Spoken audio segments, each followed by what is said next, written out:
At the company retreat, my wife's lover raised his glass and mocked me in front of everyone to the loser paying for her future. I walked out without a word. What didn't know? I held the one signature that could destroy both their careers, and I was about to use it. My name is Arthur Vance. I'm 49 years old, Senior Risk Management Director at Ethelred Financial Group. It's the kind of position that sounds boring until you realize I have signature authority on major transactions. That detail matters more than you'd think. My wife Alara is 43, Director of Strategic Partnerships at the same firm. We have 2 sons. Felix is 16, looks exactly like me. Then there's Hugo, 8 years old, with blonde hair that never came from either side of our family. I love that kid from day one. Never questioned it. 6 months ago, I got a DNA test. He's not mine. The company retreat happened in late September at a resort in the Berkers. 3 days of team building and drinking. Alara had been excited for weeks, buying new outfits, getting her hair done. I thought she was being professional. The formal dinner was on the second night. Crystal chandeliers, mountain views, open bar. I sat with the audit team while Alara worked the room. That's when I noticed Julian Moreau watching her. 36, senior account executive, the kind of guy who made my instincts scream. He stood during dessert. Champagne glass raised. The room quieted, expecting some corporate speech. Instead, he turned to our table, eyes finding Alara first, then me. I want to make a toast, Julian announced to the loser paying for her future. The room went silent. Someone dropped a fork. Nervous laughter rippled through the crowd. Alara's face flushed, but she smiled. She actually smiled and put her hand on his arm like this with some inside joke. I set down my glass, stood up, and looked at them both. Classy, I said. Then I walked out, steady, calm, past the shocked faces and whispers. Alara called my name once.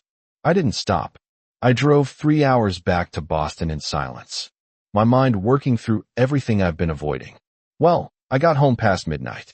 I went straight to my study and pulled out the file I've been keeping. DNA results confirming Hugo wasn't mine. Photos from my private investigator, Gerard Dubois. Evidence of Alara's affair with Julian going back 2 years. Hotel receipts, text messages about their future together. I sat in the dark, staring at those documents. Something cold settled in my chest. Not rage, not heartbreak, just calculating calm because Julian thought I was the loser.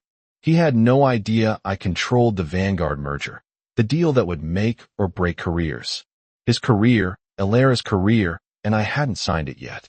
I opened my laptop and looked at the signature line on the merger documents. My signature, the last one needed. I've been holding off for weeks. Something telling me to wait. Now I knew why. My phone buzzed. Alara, where did you go? We need to talk. I turned off my phone and opened my secure email. One message to my mentor, Jean-Pierre Beaumont. One to my attorney. One to Gerard Dubois. By sunrise, I'd have everything in motion. But tonight, I just sat there in the silence thinking about that toast to the loser paying for her future. We'd see about that. Alara didn't come home that night. I didn't expect her to. She stayed at the retreat, probably celebrating with Julian, thinking I'd cool off and forgive her like I always did when she pushed boundaries. She didn't know this time was different. I spent the night in my study going through everything Gerard Dubois had compiled over the past 6 months. Gerard was 60, retired Boston PD, the kind of investigator who didn't ask questions when you hired him, just delivered results. And he delivered plenty. The first folder contained photographs. Alara and Julian entering the Riverside Inn on a Tuesday afternoon, emerging 3 hours later. Julian's hand on her lower back at a client dinner I wasn't invited to. The two of them in his car outside her gym, her head thrown back, laughing at something he said. Each photo was time-stamped, dated catalog like evidence at a crime scene. The second folder hurt more. Printed emails going back 18 months. Can't wait to see you tonight. He's traveling again. We have the whole weekend. I've never felt like this before. That last one was from Alara Julian, dated 2 months after Hugo's 8th birthday party. The party where I'd started suspecting something was wrong. The third folder contained the DNA results. I'd done the test after Hugo asked why he didn't look like me or Felix. Alara had laughed it off. Said he took after her grandmother. But her grandmother had dark hair and brown eyes, not blonde and blue. I sent samples to 3 different labs. All 3 came back the same. Probability of paternity, 0%. Gerard had included a note paperclipped to the DNA report. Asked around, "Your wife's boy looks like Moreau. Really looks like him.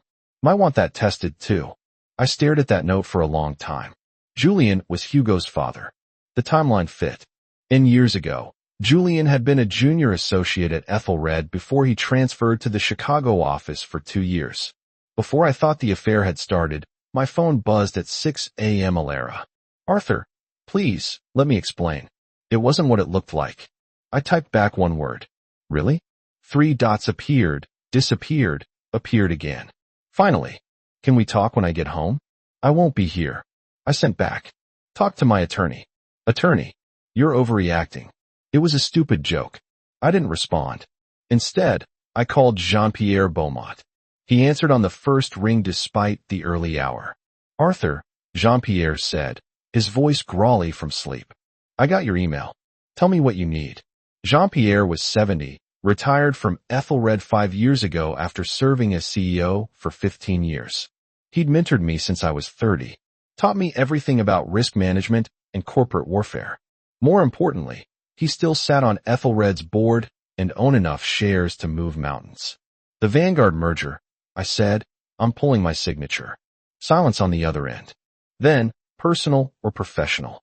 "Both. Julien Moreau involved. He's the primary beneficiary. Him and Alara." Jean-Pierre exhaled slowly. "Son, are you sure about this? There's no walking back from what you're about to do." I look at the photos spread across my desk. My wife with another man. The DNA test proven my youngest son wasn't mine. Julien's smug face at that dinner. Toasting to the loser, paying for her future. "I'm sure," I said. "Then consider it done. I'll make some calls. By Monday morning, that merger will be in compliance review. Julien Moreau and anyone associated with him will be flagged for conflict of interest investigation." "Thank you, Jean-Pierre." "Arthur," he said, voice softer now. "I'm sorry. I know what betrayal feels like, but you're doing the right thing. Protect yourself first." I hung up and opened my laptop. The Ethelred Vanguard merger documents were still on my screen. That signature line still blank. I added a note to the file. "Signature withheld, pending ethics review. Potential conflict of interest identified. Full investigation recommended." Then I sent it to legal, to compliance, to the board. By the time Alara got home, the entire company would know something was wrong with the deal. They just wouldn't know why yet, but they would soon enough. Alara came home Sunday afternoon. I heard her car pull into the driveway, the engine cutting off, then silence. She sat out there for 10 minutes before finally coming inside. When she walked through the door, she looked tired, makeup smudged, still wearing yesterday's clothes. "Arthur," she started, setting her bag down. "We need to talk about what happened." I was sitting in the living room, coffee in hand, looking calmer than I felt. "Okay, talk." She sat down across from me, hands folded in her lap. "Julien was drunk. He has this stupid sense of humor, and he took it too far. I'm sorry you were embarrassed, but it wasn't what you're thinking." "What am I thinking?" I asked. "That there's something between us." "There isn't. He's a colleague, that's all." I nodded. Slowly, took a sip of coffee.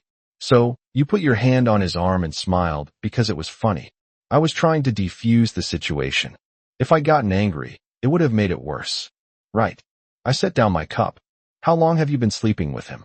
Her face went pale. "What?" "I'm not. I haven't." "Arthur, where is this coming from?" I stood up, walked to my study, and came back with one of Gerard's folders.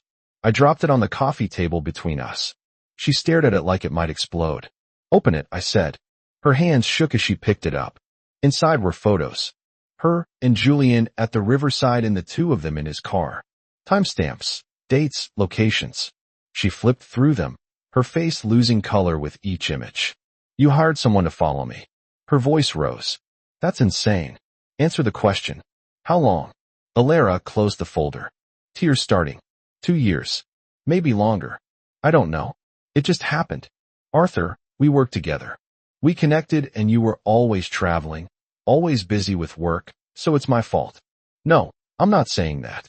I'm saying we grew apart. I picked up my phone and pulled up a text message. This is from Julian to you. 3 weeks ago. Can't wait until we don't have to hide anymore. Soon we'll have everything we want. I looked at her. What does that mean? She wiped her eyes. Nothing. He talks like that sometimes. Does Julian know Hugo is his father? The room went dead silent. Alera's mouth opened, closed, opened again. What? DNA test. 3 different labs. 0% chance he's mine. But he looks a lot like Julian, doesn't he? Tears stream down her face now. Arthur, please. I can explain. You've been lying to me for 9 years. You let me raise another man's child while you planned your future with him. I stood up. I talked to my attorney yesterday. I'm filing for divorce. You can fight me, but you won't win.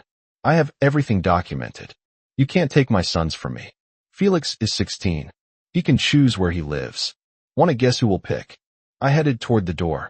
As for Hugo, we'll see what the court says about paternity fraud. Where are you going? Hotel. You have until tomorrow to move out of the master bedroom. I'll be back Tuesday. Arthur, wait, please. She followed me to the door. What about my job? What about the merger? I stopped, looked back at her. You should probably ask Julian about that. Oh wait. You can't. He's been flagged for ethics violations. Compliance is investigating the entire Vanguard deal. Didn't you get the email? Her face went white. What did you do? I did my job. I identified a conflict of interest and reported it. That's what a senior risk management director does. I opened the door. By the way, you might want to call your own attorney. When they start asking questions about undisclosed relationships during merger negotiations, you'll need one. I left her standing there, walked to my car, and drove away. In my rearview mirror, I saw her collapse against the door frame. The loser paying for her future, Julian had said. He had no idea how expensive that future was about to become. Monday morning hit Julian Moreau like a freight train he never saw coming. I wasn't there to see it, but Marcus Brandt was. Marcus worked in accounting, 45 years old, quiet guy who kept his head down and did solid work. He was also someone Alera had publicly humiliated 2 years ago during a presentation, calling his analysis amateur hour in front of the entire executive team. Marcus remembered when I'd asked him to keep me informed about any developments with Julian. He'd been more than happy to help. He called me at 9:15. Arthur, you need to hear this. Julian just got escorted to HR. Tell me everything. He showed up late around 9 o'clock. Walked in like he owned the place, coffee in hand. But his key card wouldn't work at the elevator. Security had to manually override it. Then 2 people from HR met him in the lobby and asked him to come with them. He tried to joke it off, but they weren't smiling. He's in the 4th floor conference room now. Legal and compliance are in there, too. Who from legal? Clara Nielsen. And that investigator from corporate compliance. The serious one, Anderson. Thanks, Marcus. Keep me posted. My pleasure, Marcus said after what she did to me.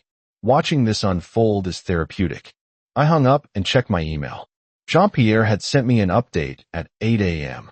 The board had officially flagged the Vanguard merger for immediate ethics review.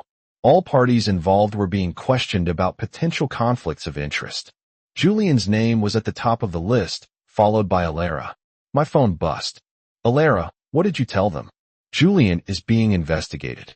They're asking about us. I typed back. I told them the truth. There's a relationship between 2 people working on the merger that wasn't disclosed. That's an ethics violation. You're destroying his career. No, you 2 did that when you decided to mix business with your affair. I'm just making sure the company knows about it. She didn't respond for 20 minutes. Then what about me? Am I being investigated too? You'll find out soon enough. At 10:30, Alera was called into HR. Marcus texted me. Your wife just went into the same conference room. She looks terrified. Good. She should be. I spent the morning in my office handling actual work while the drama unfolded 2 floors below. Around noon, Jean-Pierre called. The board meeting is this afternoon at 2.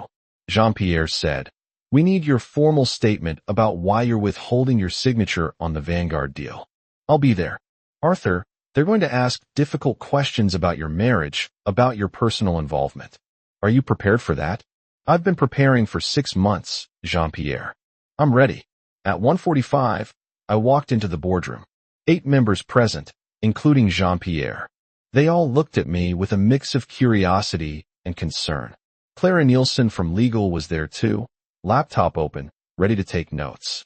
"Thank you for coming, Arthur," the board chairman said. "Eric Svensson, we need to understand why you flagged the Vanguard merger for ethics review." I set my briefcase on the table and pulled out a folder. "There's an undisclosed relationship between two senior employees working directly on this deal, Julian Morrow and Alara Vance. The relationship has been ongoing for approximately 2 years. Neither disclosed it as required by our conflict of interest policy. Given that both stand to benefit significantly from this merger's completion, I believe it compromises the integrity of the deal." Eric leaned forward. "You have proof of this relationship." I slid the folder across the table. "Documented evidence, photographs, communications, hotel records, all collected by a licensed private investigator." Clara opened the folder, her expression remaining neutral as she reviewed the contents. "These are quite detailed. Alara Vance is your wife." One board member said, "Isabel Dubois, doesn't that create a conflict for you?" "It does," I said, "which is why I've already filed for divorce. My personal situation doesn't change the fact that company policy was violated." The room fell silent. Tuesday morning started with a phone call that destroyed what was left of Julian's world. I was in my office reviewing legal documents when Marcus texted me. "You need to hear this. CEO just called Julian into his office. It's happening." Julian had spent Monday night calling everyone he knew, trying to find allies, trying to understand how everything had fallen apart so quickly. He found none. Jean-Pierre had made sure of that. When you've been in the business for 40 years like Jean-Pierre, you know exactly which dominoes to push.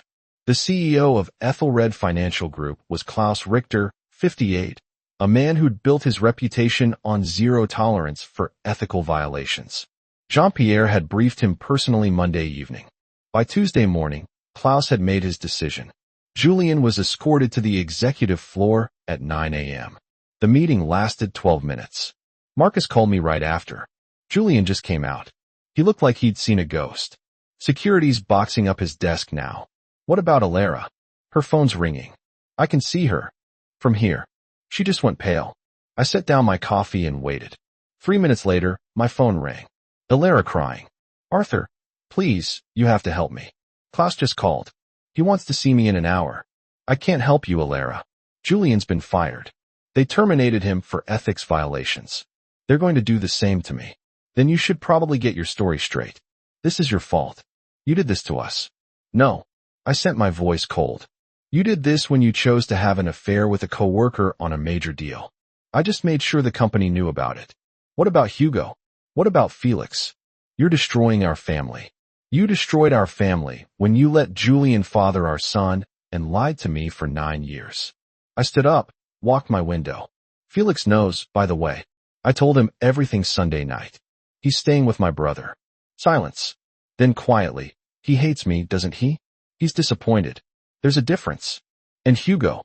Hugo thinks Daddy's on a business trip. We'll figure out how to tell him when this is over." Alara's voice hardened. "I'm calling my attorney. I'm going to fight you on everything. The house, the assets, custody. You can try, but you committed paternity fraud. Alara, you let me raise another man's child while lying to my face. No judge is going to look favorably on that. I'll tell them you're vindictive, that you're using your position to punish me. Go ahead. I have 2 years of documented evidence.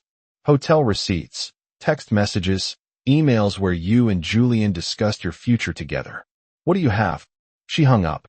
An hour later, Alara was called to Klaus's office. The meeting lasted 8 minutes. She came out with a severance agreement and a non-disclosure clause. Her career at Ethelred was over. Julian tried to call me that afternoon. I didn't answer. He left a voicemail, his voice shaking with rage. "You think you've won, Vance? You think destroying my career makes you a man? You're still the loser who couldn't keep his wife satisfied.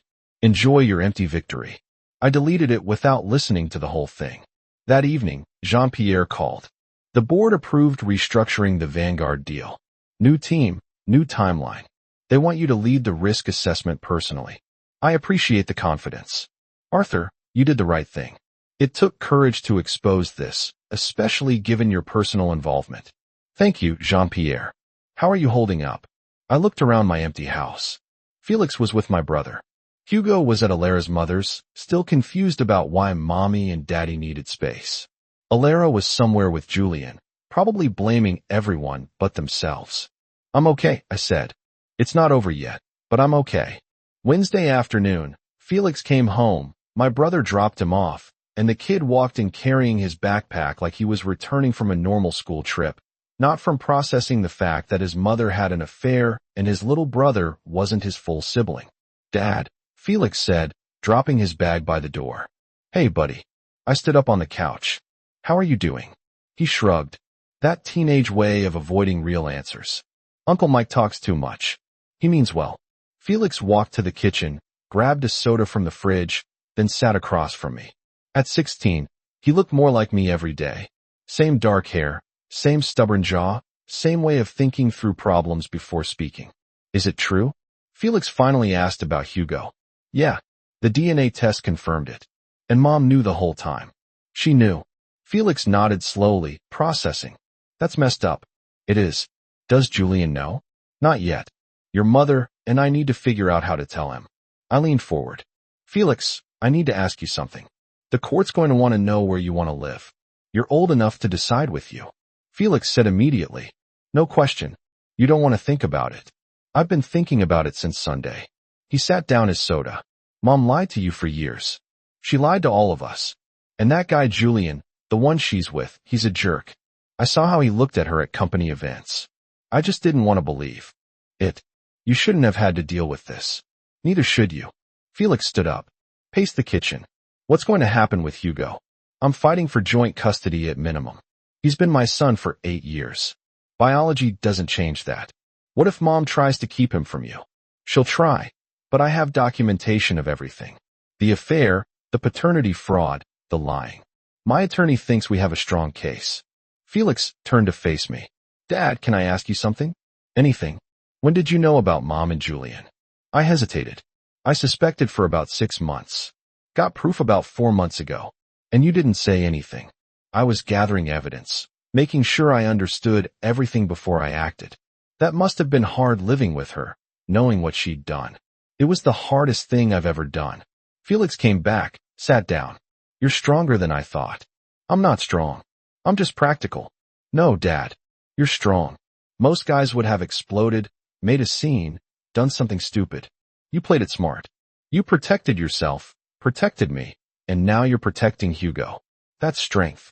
I felt something tightened in my chest. Pride, maybe. Or just relief that my son understood. Thanks, Felix. So what happens now? Now we rebuild. Your mom will get visitation with you if she wants it, but you're old enough to refuse if you choose. Hugo's situation is more complicated. The court will decide what's best for him. And Julian. Julian's done at Ethelred. He won't find work in this industry again. Not after an ethics termination. Felix smiled slightly. Good guy deserved it. My phone buzzed. A text from Gerard Dubois. Subject: Julian Moreau applied for 3 positions today.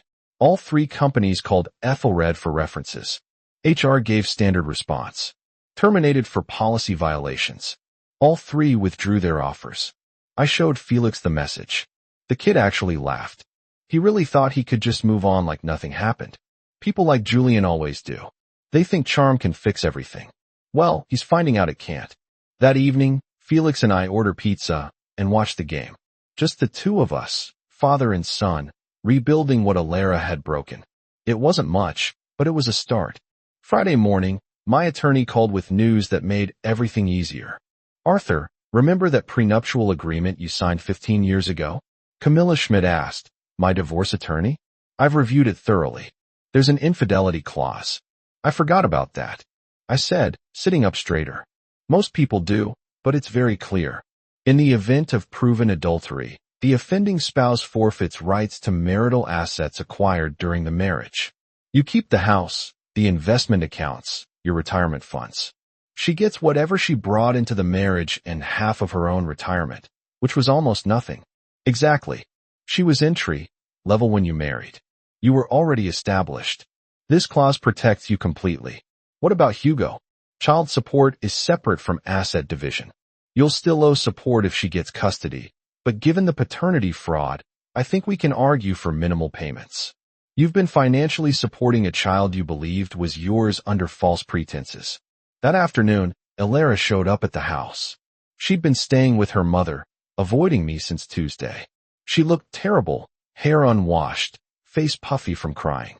"We need to talk about the divorce," Elara said, sitting across from me. "My attorney's handling it." "Arthur, please. Can't we be reasonable about this? Split things fairly, like you were fair when you lied about Hugo for 9 years." She flinched. "I know I messed up, but punishing me won't change anything." "I'm not punishing you. I'm enforcing the prenup you signed. The one with the infidelity clause." Her face went pale. "What clause?" "The one that says, if either of us commits adultery, we forfeit our share of marital assets." You remember signing it, don't you? That was 15 years ago. I barely read it. Well, my attorney read it very carefully. "You get nothing, Elara. No house, no investments, nothing except what you brought into this marriage, which was basically your student loans." She stood up shaking. "You can't do this. I have rights. You had rights. You gave them up when you had an affair." I stood to face her. "You made your choices. Now live with him." "What about Hugo? You're still going to pay for him, right?" "I'll support him because I love him, but the amount will reflect the fraud you committed." Elara walked to the door, then turned back. "I hope you're happy, Arthur. You've destroyed everything." "No, Elara. You did that all by yourself." Julian Morrow's world collapsed faster than he could process. By the following Monday, he'd burned through every contact, every favor, every relationship he'd built over 12 years in finance. Marcus kept me updated. Julian showed up at the Riverside Grill yesterday. Tried to network with some guys from Stillwater Capital. They wouldn't even let him sit down. "Word travels fast," I said. "Faster when Jean-Pierre Beaumont makes phone calls." I heard he personally called 8 major firms and told them what happened. Julian's toxic now. That evening, Julian called me. I almost didn't answer, but curiosity won. "Vance," Julian said, his voice different now. "Desperate. We need to talk. We don't need to do anything. You've destroyed my career. I can't get a job anywhere. People won't return my calls. That's what happens when you're terminated for ethics violations. This is because of that stupid toast, isn't it?" I was drunk. "It was a joke." "No, Julian. This is because you had an affair with a married coworker on a major deal and didn't disclose it. The toast just made me stop protecting you." "Protecting me? What are you talking about?" "I knew about you and Elara for 6 months. I could have reported at any time, but I waited, documented everything, built a case. Then you stood up at that retreat and called me a loser in front of everyone. That's when I decided you deserved what was coming." Silence on the other end. "Then you planned this. Every step, the compliance review, the board meeting, even timing your termination for maximum damage. You thought you were clever, Julian. But you were just predictable." "Elara's pregnant," Julian said suddenly. I froze. "What?" "She's 8 weeks along. We just found out. That's my kid, Vance. Our kid. And you're destroying our ability to provide for it. Then you should have thought about that before you got involved with a married woman." My voice stayed cold. "Good luck, Julian. You're going to need it." I hung up. Sat there staring at my phone. Elara was pregnant with Julian's child. Another kid that wasn't mine. Another lie. But this time, I felt nothing. No anger. No hurt. Just relief that I'd gotten out before being tied to her for another 18 years. 4 months after the retreat, I stood in a ballroom wearing a tuxedo, accepting an award I never expected. The Financial Leadership Council had named me Executive of the Year for excellence in corporate governance. The irony wasn't lost on me. The man Julian called a loser was being celebrated while Julian couldn't get a job interview. Jean-Pierre introduced me, his voice carrying across the room. "Arthur Vance exemplifies the courage it takes to put integrity above personal cost. When faced with a conflict that touched his own life, he chose transparency over comfort. That's true leadership." I took the stage, looked out at 300 industry professionals. Some knew the story. Most didn't, but they all understood what the award meant. "Thank you," I said simply. Doing the right thing isn't always easy. Sometimes it costs you everything familiar, but integrity isn't negotiable. Not for me. Not for anyone who wants to lead with honor. The applause was genuine. Afterward, executives I'd never met came up to shake my hand, tell me they'd heard what happened, respected how I'd handled it. Felix was there in a suit, looking proud. Dad, that was amazing. Thanks for coming, buddy. Wouldn't miss it. He paused. Mom called me yesterday. Wanted to know if I'd come to her apartment, meet the baby when it's born. Alara had given birth to a girl 2 weeks ago, Julian's daughter. I'd send a polite congratulations text and nothing more. What did you tell her? That I'd think about it. I'm still mad at her. But she's my mom and the baby didn't do anything wrong. That's mature of you. You taught me that. Punish the guilty. Protect the innocent. Felix smiled. Even when the innocent is your mom's affair, baby. Hugo was doing better, too. He knew the truth now, handled it better than expected. So Julian's my biological dad, he'd asked. Does that mean I have to like him? When I told him no, he'd shrugged. Good, because you're my real dad anyway. Joint custody was working. Hugo spent weekdays with me, weekends with Alara. It wasn't perfect, but it was stable. Julian wasn't in the picture much. Too busy delivering pizzas, trying to pay child support for the new baby while living with his parents at 37. That night, I drove home alone, the award on my passenger seat. My house was quiet, but not empty. Felix was upstairs gaming with friends online. Hugo's basketball sat by the door, waiting for tomorrow's practice. I'd lost a wife, but kept my sons. Lost a marriage, but gained respect. Julian's toast echoed in my memory to the loser paying for her future. Funny how that worked out. 10 months after everything fell apart, I met someone unexpected. Her name was Dr. Anya Petrova, 42, a psychologist who specialized in helping families navigate divorce. Felix's school counselor had recommended her when he was struggling. I got to a consultation expecting a clinical conversation about co-parenting strategies. Instead, I met someone who understood exactly what I'd been through. Your son's incredibly resilient, Anya said during our third meeting. He's processing the betrayal in healthy ways. You've done good work with him. I just try to be honest. That's rarer than you'd think. Most parents in your situation either vilify the other parent or pretend nothing happened. You're letting your sons feel their feelings while still encouraging them to maintain relationships with their mother. That's mature. We started talking outside of sessions. Coffee, then lunch, then dinners where we discussed everything except my divorce. She was a widow. Her husband had died 3 years earlier from cancer. She understood loss, understood rebuilding. I'm not ready for anything serious, I told her after our 5th dinner. Neither am I, Anya said, smiling. But I enjoy spending time with you. Can't that be enough for now? It could. It was. Felix met her accidentally when he came home early from a friend's house and found us having coffee in the kitchen. He looked at me, then at her, then back at me. Dad's dating. Felix announced to Hugo later. Some lady who's actually really nice. Hugo's response. Is she cooler than Mom? Way cooler. She doesn't lie.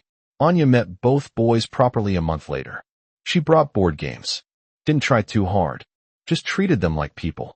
By the end of the evening, Hugo was showing her his basketball trophies and Felix was explaining his college plans. She's good for you, Felix said after she left. You smile more. You approve.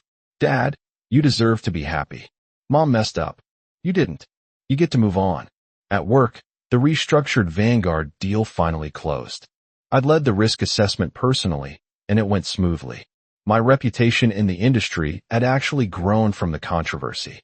People respected someone who put ethics first, even at personal cost. Julian sent me one last text months after his termination. I hope you're happy. You destroyed everything. I deleted it without responding. Julian still didn't understand. I hadn't destroyed anything. I'd simply stopped protecting people who didn't deserve protection. One Saturday morning, I woke up to find Felix making breakfast and Hugo setting the table. What's this? I asked. Father's Day breakfast. Felix said. Even though it's not Father's Day. We just wanted to. Hugo added. Because you're a good dad.